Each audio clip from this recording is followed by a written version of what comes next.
As you all know, Brock University is a massive player in this region of Niagara, and there is never an end to change, not only in the world but here in Niagara as well. So I thought it highly important to bring in the president of Brock University, Jack Lightstone. Jack, welcome. Thank you very much, John. Now, Jack, you're in the midst of writing a strategic plan at the university which really looks at the future. Why are you doing that? Well, I think every organization needs to know where it's headed and why. And in fact, we do have a strategic plan. It's been being worked on, has been worked on for the past 2.5 years now. And I think we're very clear on the direction that we want to go and why.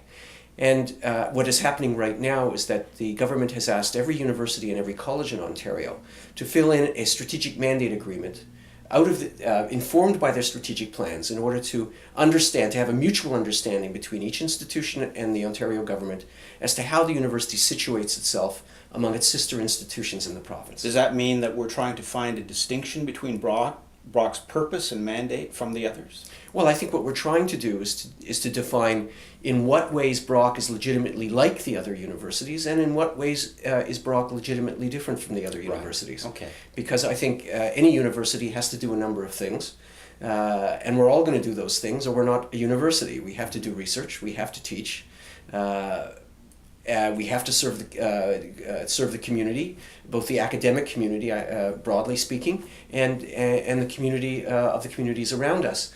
But I think within that larger frame, each university ought to be conditioned by its own set of priorities. And I think the government wants to know what those priorities are in order to inform how it deals with each university.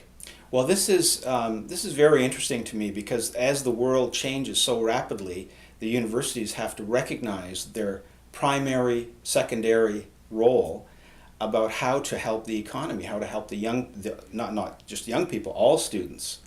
And so when you look into the future, where will Brock be? What will Brock be doing in 3, 4, 5 years? Okay, well, let me explain, I think, what are the three main pillars of our submission for the Strategic Mandate Agreement. These don't go over all of the aspects of our own strategic plan. The government has asked for 3, and that's what we'll give them. So let me talk about that. First, and they fall into 3 categories for us.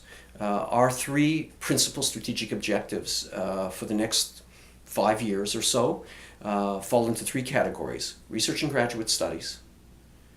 I think extending the range and types of pedagogy that we're able to offer our students in order to accommodate a wider range of student learning and learning styles.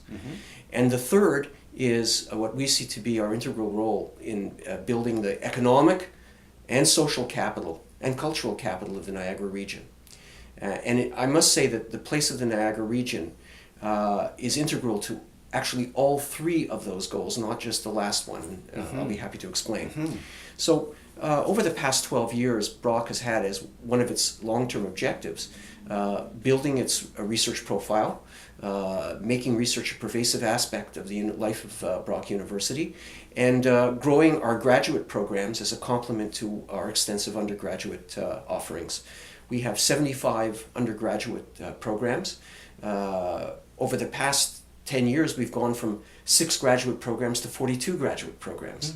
With PhDs? With, I think at this point, about 6 PhDs. The graduate student enrollment has gone up commensurately with that. So basically what we've done is we've made graduate education and postgraduate education, along with undergraduate education and research, pervasive in the institution. So the question we're asking ourselves now is, okay, now that we've done that we've sort of spread throughout the university a culture of research and graduate education, where do we go from here in furthering our long-term goal to become a research-intensive institution? How are we going to do that? And what the university has decided to do is to establish 5 new transdisciplinary research institutes. Institutes, yes. Rather than saying we're going to focus on science, or we're going to focus on health, or we're going to focus on the faculty of education, or we're going to focus on psychology.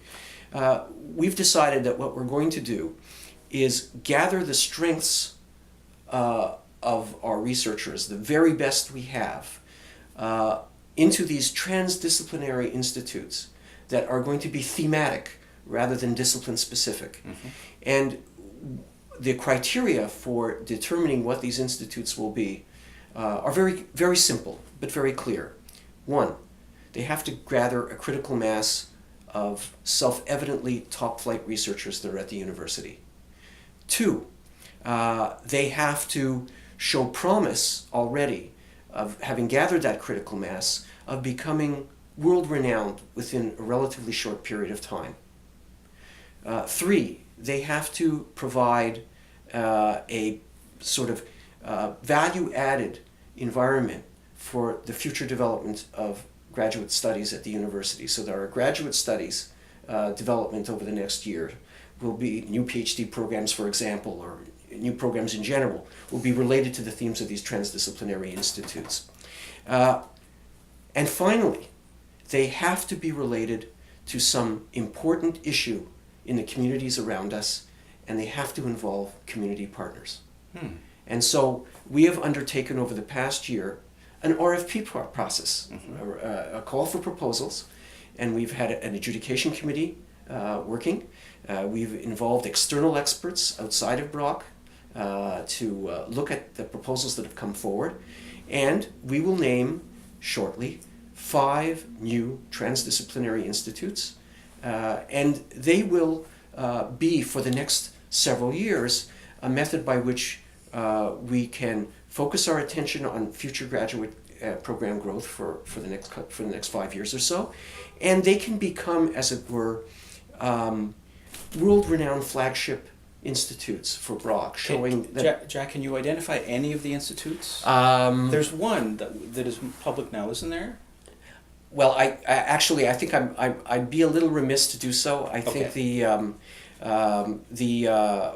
just a week ago, the principal proposers for each have been informed by letter of whether they're a go or not a go. Sure. And shortly we'll make that announcement. But the point is that if you imagine what we've done, is that we've said, okay, we've grown research to a certain point. We expect all of our faculty to be engaged in research.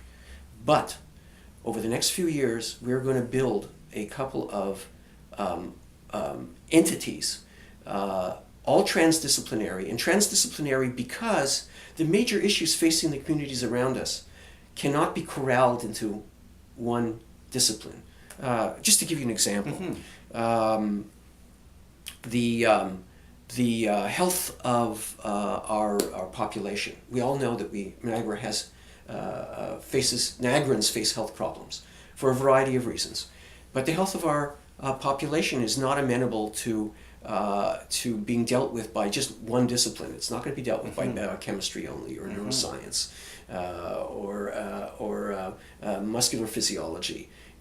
Our health is a multidisciplinary issue that has to do with all aspects that impinge upon our health, including social conditions. Jack, I'm wondering, is this difficult for the stereotypical professor?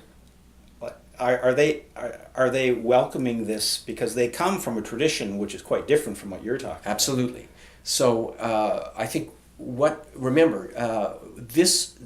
we have received back in terms of proposals is in response to a request for proposals. We held many meetings. I should say that Dr. Murray Canutala, our provost and VP academic, held many focus group meetings in the university. But in the end, to determine what these themes ought to be. But in the end, it doesn't matter unless people voluntarily step forward and say, we're willing to work together across disciplinary boundaries in order to make this happen. And that's why we took an intervening step, and said, we're going to put out a request for proposals and see what comes back to us. So in point of fact, the people who have come forward with these proposals have all come forward voluntarily. And gathered a group of willing colleagues together from across the disciplines, knowing what the criteria would be for choosing the new five entities. Now, there is so much that Jack and I will talk about, but we're running out of time now. Jack, if you could just very briefly talk about the biosciences. Biosciences, yes. On September 14th, we are opening having the official opening of the new Cairns complex, the Cairns Family Health and Bioscience Research Complex. It is a $110 million facility. Our former chair, who was an engineer, describes it as a machine in the skin of glass. But it will be, I think, a premier facility of actually world-class facility for research and graduate education in health and bioscience. And it will also contain a business incubator in the area of health and bioscience. And actually will also house the extension school of the DeGroote Medical School for Very master. good. Yeah, we'll talk about that. We're going to come back with another show because, as I said, there's so much to talk about. So think about this. Talk to who you know in the community because this is extremely important.